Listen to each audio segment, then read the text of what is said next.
अस्सलाम वालेकुम, मैं हूं आसिम तारड़ एडवोकेट। आजकल लोग प्रॉपर्टी खरीदते वक्त बड़ी अहम बातें जिनको ज़हन में रख कर प्रॉपर्टी खरीदनी होती है, उन बातों की तरफ ध्यान तवज्जो ही नहीं करते और फिर बाद में कई सालों तक एक दूसरे के खिलाफ केस करते हैं और अदालतों में धक्के खाते हैं।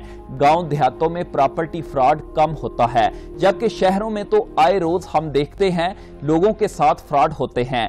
केस अदालत में जाता है और बात लड़ाई झगड़ों तक पहुंच जाती है। आए रोज हम देखते हैं प्रॉपर्टी के झगड़ों के पीछे कत्लो गारत तक हो जाती है।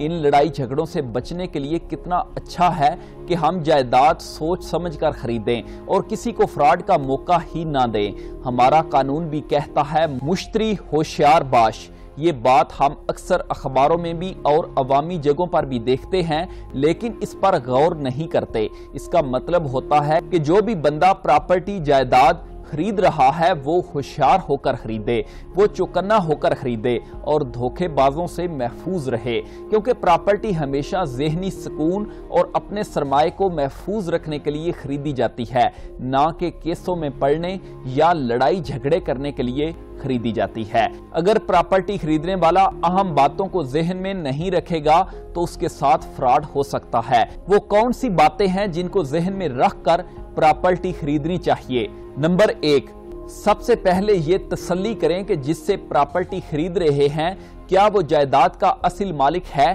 प्रॉपर्टी जब भी खरीदें तो रिटर्न मुआहदा करें, कभी भी जुबानी या हवा में बातें ना करें कि अगला बंदा दूसरे दिन अपनी बात से ही पलट जाए। इस्लाम ने भी हमें यही हुक्म दिया है कि जब भी कोई लेन देन करें वो गवाहों की मौजूदगी में और लिख लिया करें। नंबर 3, कई लोगों ने एक जायदाद, प्लाट, जमीन बहुत सारे लोगों को बेचा होता है। इस बात की तसल्ली कर लें कि जो प्रॉपर्टी हम खरीदने लगे हैं, जो जमीन या प्लाट आप खरीदने लगे हैं, क्या ये और किसी को तो सेल नहीं हुआ। नंबर 4, जब भी प्रॉपर्टी खरीदें बयाना वाला स्टाम्प पेपर भी 1200 वाला खरीदें। बयाना वाला स्टैम्प पेपर भी सब रजिस्ट्रार से रजिस्टर हो जाता है, वो भी रजिस्टर करा लें तो सोने पर सुहागा हो जाता है। कभी भी 100 रुपए वाले या 50 रुपए वाले स्टैम्प पेपर के ऊपर कोई एग्रीमेंट ना करें। नंबर 5, प्रॉपर्टी हमेशा असल मालिक से खरीदें, इकरारनामे से प्रॉपर्टी ना खरीदें, क्योंकि फिर आप असल मालिक के खिलाफ केस नहीं कर सकते। इसकी मिसाल ऐसे है, मैंने एक जमीन हमजा से खरीदी और मेरे नाम अभी हमजा ने वो जमीन नहीं कराई, सिर्फ एग्रीमेंट मेरा और हमजा का हुआ है और वो एग्रीमेंट स्टाम्प पेपर के ऊपर हुआ है। अब मैं वो अली को जमीन बेच देता हूँ कि एग्रीमेंट मेरे पास है। अब अली मेरे से वो जमीन खरीद लेता है। कल को मैं अली के साथ फ्रॉड कर जाऊं तो अली हमजा के खिलाफ केस नहीं कर सकेगा। अगर वो हमजा को केस में पार्टी बना भी ले तो उसको कोई फायदा नहीं मिलेगा। असल में प्रॉपर्टी तो अभी भी हमजा की मलकियत है। नंबर 6, प्रॉपर्टी डीलर की बातों पर भरोसा करने की बजाय प्रॉपर्टी की मुकम्मल तफसील खुद हासिल करें। नंबर 7, जब भी आपने किसी से जायदाद खरीदनी है उसकी प्रॉपर्टी की मलकियत का सबूत उससे मांगे। मलकियती सबूत से मुराद उसको कहें कि इस जायदाद का फर्द दिखाओ। कोई भी वो प्लाट दिखा रहा है जो वो कहता है कि मैंने बेचना है, उसको कहें इसका फर्द दिखाएं और रजिस्ट्री भी उसकी लाजमी देखें। अब इनकी कॉपी करवाकर पटवारी से और कंप्यूटर सेक्शन से तस्दीक कर लें। लोग तस्दीक नहीं करते और अंधा एतमाद करते हैं जो बाद में मसाइल पैदा होते हैं। नंबर 8, जिससे भी आपने प्रॉपर्टी खरीदनी है, कोई प्लाट खरीदना है या जमीन खरीदनी है, उसको कहें कि प्रॉपर्टी का ताजा फर्द बराए रिकॉर्ड लेकर आए। अगर वो उस जमीन या प्लाट का ताजा फर्द बराए रिकॉर्ड ना ला कर दे तो उसके साथ प्रॉपर्टी की खरीदो फरोख्त मत करें। नंबर 9, कई बार प्रॉपर्टी डीलर बंदे को फंसा देते हैं। हमेशा किसी बाएतमाद प्रॉपर्टी डीलर के जरिए प्रॉपर्टी ही खरीदें। मैं हर किसी प्रॉपर्टी डीलर की बात नहीं कर रहा, बड़े बड़े अच्छे प्रॉपर्टी डीलर भी यहाँ मौजूद हैं। नंबर 10, जब वो बंदा फर्द लाकर आपको दे तो उसके ऊपर एक खाना कैफियत का होता है, उसको लाजमी पढ़ें। या फर्द के एक तरफ लिखा होता है क्योंकि उसमें तफसील लिखी होती है कि अगर बेचने वाले ने कर्ज तो नहीं लिया हुआ या उस प्रॉपर्टी की किसी अदालत में जमानत तो नहीं दी गई। ये बड़ी ही अहम बात है, क्योंकि अगर उसकी जमानत दी गई हो और बाद में अदालत उसको नीलाम कर दे तो खरीदने वाला तो रुल गया। नंबर 11, یہ جو پراپرٹی ڈیلر جھانسا دیتے ہیں کہ یہ پراپرٹی اگلے سال 5 گنا ہو جانی ہے، اس کے ساتھ مین روڈ منظور ہو چکا ہے، اب خریدنے والا بیچارہ کدھر جا کر روڈ کی منظوری دیکھتا ہے، یہ ساری ہوائی باتیں ہوتی ہیں، ان سے بچیں یا ایک اور گیم کی جاتی ہے۔ پراپرٹی ڈیلر پراپرٹی خریدنے والے کو آدھی رات کو فون پر فون کر رہے ہوتے ہیں، بہت بڑی پراپرٹی ہے، یہ ہاتھ سے نکل جانی ہے، فلاں بھی دلچسپی لے رہا ہے اور فلاں بھی دلچسپی لے رہا ہے، ان باتوں سے بچیں، یہ سارے ڈرامے ہوتے ہیں، پراپرٹی ڈیلرز کے اپنے مفادات اس میں ہوتے ہیں۔ نمبر 12، جو بھی پارٹی کے ساتھ ایگریمنٹ کریں اس میں گواہ لازمی ڈالیں، سارے قانونی تقاضے پورے کریں۔ نمبر 13، یہ جو بیچنے والے کہتے ہیں پراپرٹی میرے بھائی کے نام ہے یا بہن کے نام ہے، مسئلہ ہی کوئی نہیں، آپ خرید لیں، ایگریمنٹ کر کے میں دیتا ہوں، کبھی بھی ان سے پلاٹ یا زمین نہ خریدیں۔ یہاں پر ایک اہم بات، اگر تو اس پراپرٹی کا پاور آف اٹارنی ان کے پاس ہو، اگر اس نے کوئی جعلی نام بنایا ہوا ہو، باقاعدہ رجسٹرڈ ہو، پھر آپ اس سے خرید لیں، کیونکہ اکثر لوگوں کے بہن بھائی باہر کے ملکوں میں آباد ہوتے ہیں، وہ پھر پاور آف اٹارنی کے ذریعے جائیداد خریدی جا سکتی ہے۔ نمبر 13، پراپرٹی کے کاغذات لازمی کسی اپنے اعتماد والے وکیل کو یا کسی پٹواری یا کوئی اور جو ریونیو کا کام سمجھتا ہو اسے لازمی دکھائیں۔ نمبر 14، یہ آفریں ڈسکاؤنٹ سے بچیں، جو کہتے ہیں یہ صرف آپ کو اتنے میں دے رہے ہیں، ویسے اس کا ریٹ بہت زیادہ ہے، اگر وہ اتنا مہنگا ہو جتنی وہ کہانیاں سنا رہا ہوتا ہے، وہ پھر آپ کو سستا کیوں دے گا؟ وہ کسی اپنے کو یا خود رکھے گا، یا یہ جو کہتے ہیں آپ کا ٹوکن نکلا ہے، لاٹری میں پلاٹ نکلا ہے، ان سے بچیں۔ نمبر 16، کئی بار فیک جعلی کاغذات لوگ تیار کر کے جائیدادیں بیچ دیتے ہیں، خریدنے سے پہلے لازمی تسلی کر لیں۔ لاہور میں ہم آئے روز یہ فراڈ دیکھتے ہیں، ابھی کچھ عرصہ قبل لاہور میں ہی ایک بندے نے ایک شخص کو اس طرح لوٹا کہ وہ کہانی اس طرح تھی کہ ایک پراپرٹی ڈیلر نے ایک بندے کو کہا کہ فلاں بندے کو پیسے کی ضرورت ہے اور اس کا پلاٹ 3 کروڑ کا ہے، 1 کروڑ 80 لاکھ میں بیچ رہا ہے۔ وہ پراپرٹی ڈیلر نے اس کو بلایا، وہ بیچنے والے نے 1 کروڑ 20 لاکھ وصول کیا اور اصل رجسٹری پلاٹ لینے والے کو دے دی اور کہا باقی رقم جب نام کراؤں گا وصول کر لوں گا۔ اس کے بعد وہ پیسے لے کر غائب ہو گیا۔ بعد میں پتا چلا کہ وہ رجسٹری جو اصل وہ دے کر گیا تھا وہ 2 نمبر تھی اور پلاٹ جو اس نے اپنا کہہ کر بیچا وہ کسی اور کا تھا، اور تب سے وہ دھوکہ کرنے والا بندہ آج تک غائب ہے۔ نمبر 17، کبھی بھی قبضے والی جگہ نہ خریدیں، پہلے تسلی کریں کہ بیچنے والے کا قبضہ ہے، چاہے وہ جائیداد بہت سستی بھی مل رہی ہو، نہ خریدیں اگر اس کا قبضہ نہیں ہے۔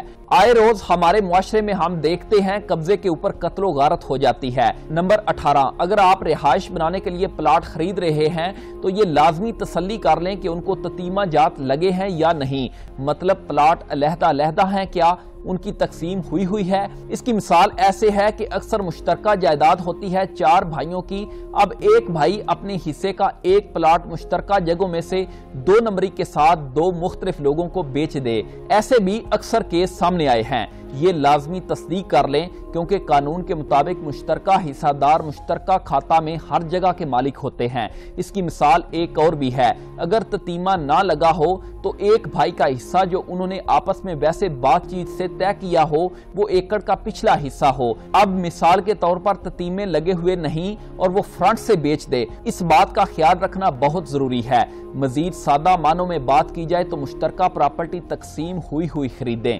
نمبر 18، اس پراپرٹی کے اوپر عدالت نے کوئی سٹے تو نہیں دیا ہوا، اگر ایسا ہے تو کبھی بھی نہ خریدیں۔ جب آپ پراپرٹی بیچنے والے سے فرد منگواتے ہیں، اگر وہ فرد کمپیوٹرائزڈ ہے تو اوپر لکھا ہوتا ہے کہ اس کے اوپر کوئی سٹے ہے یا نہیں، اگر پراپرٹی بینک پلاج ہو تو اس کا بھی مینشن ہوتا ہے۔ نمبر 19، ہمیشہ موقع پر موجود پلاٹ خریدیں، پلاٹ کی فائل خریدنے سے بچیں۔ ہم آئے روز عدالتوں میں دیکھتے ہیں 7 سال سے اوپر وقت ہو چکا ہوتا ہے، پلاٹ کا نام و نشان نہیں ہوتا۔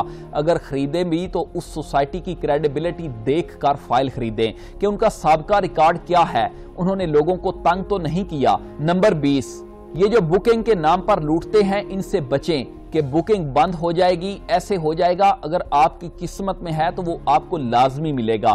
نمبر 21، सोसाइटी से प्लाट खरीदते वक्त उनकी शराइत जो पेपर के पीछे लिखी होती हैं गौर से पढ़कर साइन करें। अक्सर लोग खुशी में उस वक्त सारे साइन कर देते हैं और बाद में मसाइल का शिकार होते हैं, क्योंकि इन शराइत में उनके डेवलपमेंट चार्जेस, यूटिलिटी चार्जेस, हर चीज लिखी होती है। वो लाजमी पढ़कर साइन करें। बाद में वो कहते हैं कि हम किस चीज के चार्जेस दें।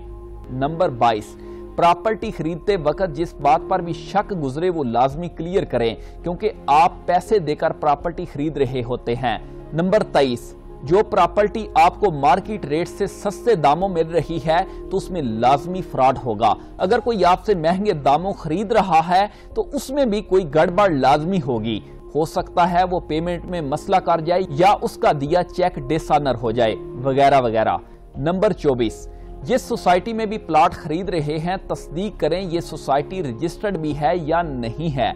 जिस तरह लाहौर में LDA है, इस्लामाबाद में CDA है और इस सोसाइटी की सारी तफसील वहां से हासिल करें। अक्सर देखने में आया है कि सोसाइटी की 300 कनाल की अप्रूविंग है और सोसाइटी वालों ने 400 कनाल के प्लाटों की फाइलें बेच दी होती हैं। नंबर 25, अगर मैनुअल फर्द पटवारी से बेचने वाला लेकर आए तो उसको कहें कि पटवारी को कहे कि इसके ऊपर लिख कर दे कि इसके ऊपर कोई स्टे वगैरह तो नहीं है। कई पार्टियों ने स्टे को रजिस्टर्ड भी नहीं करवाया होता, तो इसका हल या उस जिला की अदालत की दायरी ब्रांच में जाकर बेचने वाले का नाम, अगर तो वो मुद्दई नंबर 1 या मुद्दाला नंबर 1 है, ऑनलाइन पता चल जाएगा। अगर दूसरे या तीसरे नंबर पर फ्री कैन में उसका नाम हो फिर पता चलना मुश्किल हो जाता है। नंबर 26, सेल डीड या मुआहदा बै या एग्रीमेंट टू सेल किसी समझदार बंदे से लिखवाएं। प्रॉपर्टी डीलर अक्सर बहुत गलतियां कर जाते हैं जिसके बाद कई मसाइल जन्म लेते हैं। नंबर 27, किसी भी खाली पेपर पर प्रॉपर्टी खरीदते वक्त साइन ना करें। नंबर 28, कोई भी जमीन या प्लाट खरीदते वक्त कभी कैश ना दें, थ्रू बैंक पेमेंट करें ताकि वो कल को मुकर ना सके मैंने पेमेंट नहीं ली। नंबर 29, हिब्बा वाली प्रॉपर्टी यानी गिफ्ट वाली प्रॉपर्टी कोशिश करें कि ना खरीदें, क्योंकि अक्सर हिब्बे अदालत से मनसूख कर दिए जाते हैं, क्योंकि हिब्बे को साबित करने के लिए बड़ी सख्त शराइत हैं। नंबर 30, बैरून मुल्क ओवरसीज पाकिस्तानी प्रॉपर्टी को मौका पर जाकर देखकर खरीदें। उनके साथ काफी फ्रॉड होते हैं, बताया और जाता है और उनको चंगल में फंसाकर प्रॉपर्टी और बेच दी जाती है, या वो प्रॉपर्टी खरीद कर बाद में प्रॉपर्टी विजिट ही नहीं करते। मेरे एक दोस्त हैं, उनके वालिद साहब ने आज से 28 साल पहले लाहौर में प्लाट खरीदा, तो 2 साल पहले वो प्लाट विजिट करने गए तो पता चला कि वो प्लाट 4 बार आगे सेल हो चुका है। नंबर 31, मौका पर प्रॉपर्टी के सारे कागजात देखें, अगर कोई नहीं दिखा रहा समझें गड़बड़ जरूर है। प्रॉपर्टी लेते वक्त जल्दबाजी ना करें। नंबर 32, स्टैम्प पेपर को लाजमी सब रजिस्ट्रार से रजिस्टर करवाएं, इसमें बहुत कम खर्चा होता है। अगर इससे नहीं करवा रहे तो कम अज कम नोटरी पब्लिक से रजिस्टर लाजमी करवाएं। ये बहुत कम लोग करते हैं लेकिन ये बहुत जरूरी है। और नोटरी पब्लिक उससे करवाएं जो ओरिजिनल हो, सिर्फ मोहरें लगाने वाला ना हो, बल्कि बाकायदा अपने रजिस्टर में दर्ज करे और सारी रिक्वायरमेंट्स पूरी करे। नंबर 33, प्रॉपर्टी की पैमाइश खरीदते वक्त लाजमी करें, ये बहुत जरूरी है। कागजात में प्लाट 10 मरले होता है जबकि मौका पर 9 मरले होता है। नंबर 34, खरीदी गई प्लाट या जमीन का कब्जा फौरी लें वरना बड़े मसाइल बनते हैं। जैसे ही अपने नाम कराएं फौरी कब्जा लें। नंबर 35, जब भी जमीन या प्लाट खरीदें रजिस्ट्री कराएं, पावर ऑफ अटार्नी ना लें। अक्सर प्रॉपर्टी डीलर कह देते हैं आपका रजिस्ट्री का खर्चा बच जाएगा, अगर आपने आगे जायदाद बेचनी है तो ये पावर ऑफ अटार्नी बना लें। कभी भी ऐसे ना करें, क्योंकि पावर ऑफ अटार्नी देने वाले की अगर वफात हो जाए तो पावर ऑफ अटार्नी की कानूनी हैसियत खत्म हो जाती है।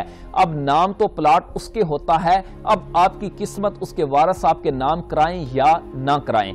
कई बार तो मरने वाले ने घर भी नहीं बताया होता कि उसने प्लाट बेच दिया हुआ है, अब फिर खरीदने वाले के मसाइल ही मसाइल होते हैं।